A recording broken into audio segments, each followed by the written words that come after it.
Therefore we ought to give the more earnest heed to the things which we have heard, lest at any time we should let them slip.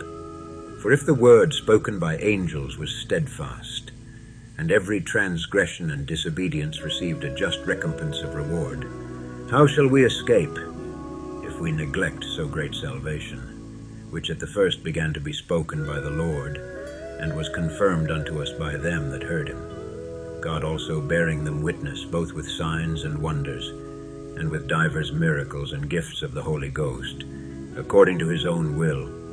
For unto the angels hath he not put in subjection the world to come, whereof we speak.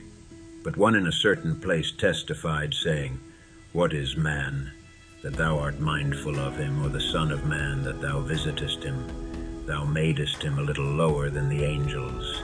Thou crownedst him with glory and honor, and didst set him over the works of thy hands.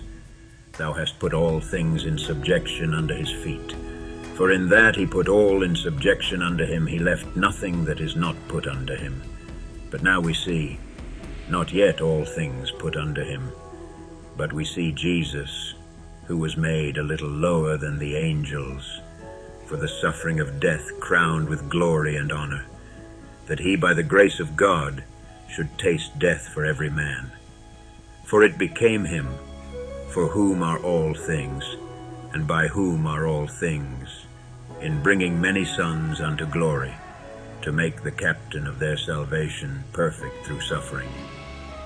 For both he that sanctifieth and they who are sanctified are all of one, for which cause he is not ashamed to call them brethren, saying, I will declare thy name unto my brethren. In the midst of the church will I sing praise unto thee. And again, I will put my trust in him. And again, behold, I and the children which God hath given me.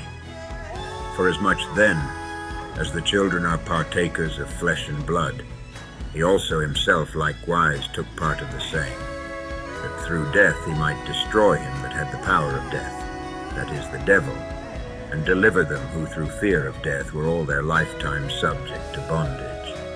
For verily he took not on him the nature of angels, but he took on him the seed of Abraham.